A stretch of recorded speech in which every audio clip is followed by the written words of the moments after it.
Now available in paperback and e-readers from SJS Direct. Isis, House of Isis. The goddess next door takes on a hustling Hotep high priestess in Harlem in this Afrocentric Isis series adventure. Pick up Isis, House of Isis at online booksellers today. A couple of years ago, I made a video called Change and the Negro. And I'm going to leave a link to that classic video in the description box.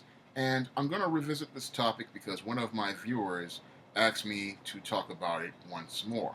Now, when it comes down to change, change is one of those things that the Afro American Negro fears more than death itself. And when it comes down to change, a Negro would rather die than change. Now, I made this point way back in 1999 when I wrote the first ISIS book. And in that book, I had it where ISIS was observing America back in the 19th century as she was working her way throughout the country and experiencing racism in America. And one of the observations the ISIS character comes to is regarding the Negro.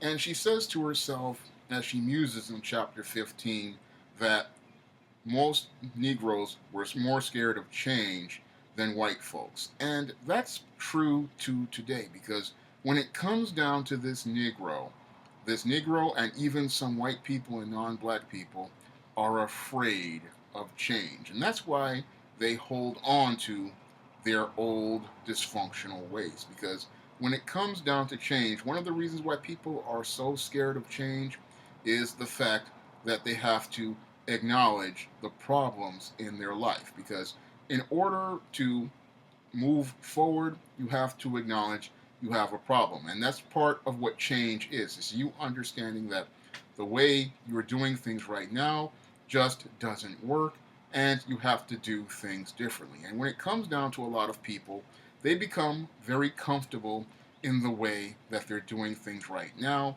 And because they're comfortable in the way that they're doing things right now, they don't want to upset the apple cart. And change means you have to upset the apple cart because the approaches you're using right now aren't working towards helping you achieve what you want to achieve. And I know from personal experience that change is something people don't want to do because change is hard and it means what you are doing right now isn't going to work to help you achieve your goals and you're going to have to do something different. And that's a very scary thing to do because that means you're going to have to step out of your comfort zone and enter into the world of the unknown. And that's something Isis had to do when she was banished on the island of solitude and was being punished for those crimes against the gods. When she was on the island of solitude, she had to come out of her human ways and learn the philosophies and approaches of the ways of the gods. And that was a major change for that character.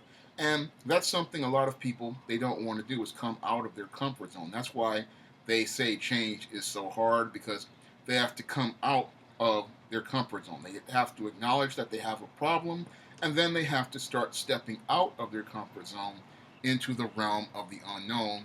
And they have to have the faith that they have to achieve what they want to achieve. So it takes a lot of courage to step out and change, but a lot of black people and a lot of white and non-black people, they're afraid to take those steps because if they take those steps, there's a chance they might fail, there's a chance they might fall down, but that's all part of building character in an individual. That's what a lot of people don't understand about change, is that you have to have the character and the courage to step out because you understand that what's not working right now as you're doing it right now, and you have to do something different. And that's a very scary place to be because you're opening yourself up to being vulnerable. You're opening up yourself to being in a place where you're not going to be comfortable. But that discomfort is what motivates you to do better. And that's one of the things I learned way back at 16 years old when I started looking at my life and realizing that the only way I was going to get my high school diploma is if I changed my life. Because I looked at my life when I was at Park West High School and I wasn't going anywhere as I saw it. I looked at the kids around me, especially after I got mugged on the train, and I began to see that a lot of these people really didn't want to do anything with their life. And if I wanted to do something with my life, I needed to change. And I prayed to God to make changes in my life. And after my grade advisor blew me off and then wrote me off, I decided to start making really serious changes. And after I changed schools from Park West High School to Taft High School, I went through a really painful process as I started making real serious changes to my life. And a lot of the things that I used to do, I didn't do anymore. And I started focusing intensely on my classes, on my studies. And in that first semester at Taft, I got on the honor roll. And it took me an extra year, but I did get my high school diploma from Taft High School. And that's something I did, and I went through a long, painful process to do it. Not really that long, it was like a couple of months. But I understood that I had to make changes, and I had to deal with a lot of pain as I went through those changes. And this is something a lot of black people and people of non-black people and some even some white people don't want to do, is they don't want to go through any sort of pain. They want everything to be easy. They want everything to be fun. But life isn't easy and life isn't fun. And if you really want to do things, you're going to have to go through some pain. You're going to have to make some major adjustments. And as you adapt to the new situation, you're going to see a lot of positive things come out of it. But a lot of people, they don't want to go through the pain. They want to do is just sit there and expect things to be easy. But with change, nothing is ever easy. It means, again, coming out of your comfort zone and accepting responsibility for yourself. And this is another big problem as it relates to many of these black people out here as related to change. They don't like change because that means that they have to start taking responsibility for themselves, taking responsibility for their actions, and acknowledging their part in the problem. And when I was in high school, I had to acknowledge my part of the problem in that not only was I in a toxic situation, but I had to accept the fact that I really was not really applying myself the way that I should. And that meant that I had to make sacrifices if I wanted to move ahead. That meant that I had to start cutting off toxic people, and that meant that I had to start, paring down some of my hobbies. Now, I was big into comics, and I used to buy a lot of comics, but I had to pare down the amount of comics I used to buy and the number of trips I used to take. I used to walk by newsstands all the time when I was at Park West, and I could see a comic and pick it up. But my trips were reduced to just going out on the weekends because I was focused on my classes when I went to Taft. So I had to change the way I did a lot of different things, and that meant a lot of major adjustments to my life. And that's what happens when you go out here and change. You're going to have to adjust to things, and you're going to have to adapt to things. And it's not going to be very easy because you're going to have to make a lot of sacrifices if you hope to achieve what you want to achieve. And that's one of the things a lot of people in the black community don't like to do, because a lot of black people, and even some of these non-blacks and whites, they're very comfortable. And they like being comfortable. Unfortunately, comfortable people, they tend to stagnate. And the reason why comfortable people stagnate is because they just are too afraid to go out here and do things that allow them to grow to be better people.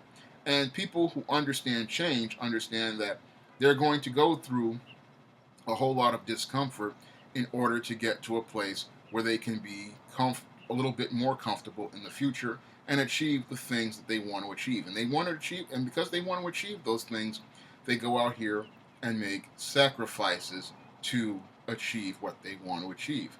And one of the things that I had to do recently was I had to sacrifice parts of my toy collection because I wanted to put art from a professional artist on the covers of one of my books, Isis, Wrath of the Cyber Goddess.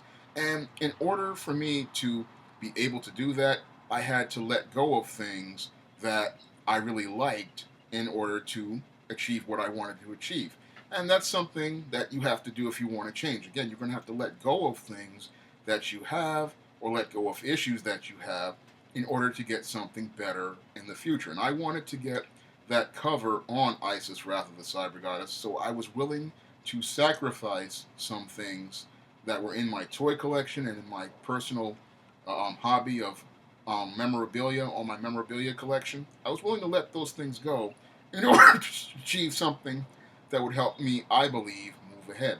And by sacrificing those old toy collectibles, I was able to put that cover on the book, and I was able to leave a positive impression on many people as related to my passion for the SJS Direct imprint, and put a quality cover on the book that would show people I was serious about improving the quality of my products, because a lot of people were complaining about the covers, and I wanted to show people how serious I was. So I went through some pain in order to make a change that was constructive for me. So one of the big problems a lot of people have is that they're afraid to make those sacrifices. They're afraid to let things go. But letting things go helps you grow. Letting things go helps you change. And change is a positive thing, and it's something that can change you for the better if you understand that you and change means that you're going to make things better for yourself, and the changes you make are going to help you move forward. For me, change is not something like a slogan that Barack Obama made in his horrible 2008 campaign where he talked about hope and change. For me, change is something I know is hard, something I know is painful, but it's something that leads to growth, that makes you a better person. It's something that builds your character, and it helps you achieve the goals that you want to achieve. If you want to ever achieve anything in your life, you have to understand change is going to be a constant, and nothing is going to stay the same. Comfortable people, they usually wind up stagnating and falling to the wayside, and usually their lives wind up going nowhere, and they eventually become toxic people who suck the energy out of people. People who are willing to change are those who are willing to accept that if they want to move ahead in life, they have to accept that they are the ones who are going to be responsible for their lives, and they're going to be responsible for where they want to go in life. And they understand that change is part of moving ahead. And when you are trying to move ahead, you are going to let things go in your life that aren't helping you anymore in order to get towards achieving the things that you want to do that move your life ahead. And a lot of people are afraid of change because that means that they can no longer be comfortable and let someone else take responsibility for their problems. That means they have to take an active hand in solving their own problems, because as I've seen in my own life, I have to be the one who takes an active role in my own life if I want things to move ahead. And I have to be the one who actively goes out and makes efforts to make those efforts to move ahead in my life. And you have to make those efforts yourself, because you are the only one who can facilitate change in your life with the help of God. And part of that is you admitting that there is something wrong, and if something is wrong, you have to change it towards getting towards achieving something that is positive and constructive and right for you. And when it comes down to a lot of black people, they are afraid of change because there is no white man to blame, and there is no one they can hold accountable for their problems. They can't be the victim from when there's change, because when there's a change situation, it is meaning that you are acknowledging the problem, and you are not allowing somebody else to solve your problem. You are taking an active role in taking control of your life, putting yourself first, and making the efforts to move yourself forward. And that's what a person does when they want to make change in their life. And when it comes down to a lot of black people, and even a lot of these young whites today, and some of these non-blacks, they want to look for a scapegoat to blame for their problems, and that's why they're so afraid of change, because they know that if there's somebody there that they can, if things are going to change, someone's going to put the magnifying glass on them and ask what are they doing, and that person's going to ask them to start taking responsibility for their life. And that's why so many people would rather die than change, because for them, taking responsibility for themselves is worse than death, and that means they have to actually take a look at their actions and what's preventing them from moving forward. So when it comes down to change, the reason why people are scared primarily of change, as I see it, is the fact that they have to acknowledge their problems, and they have to take responsibility for their problems, and then they have to start taking steps to move ahead. They don't want to do that because they are comfortable, and coming out of that comfort zone means they have to step out into the world, and they have to step out on their own, trusting only in God to help them make those changes that will move them forward. If you'd like to see me make more videos like this, you can donate to my Patreon by clicking the link in the description box. And if you want to try some of my SJS Direct publications, you may do so by clicking the link to Amazon.com. That's all I have to say for this video. You can comment, rate, and subscribe.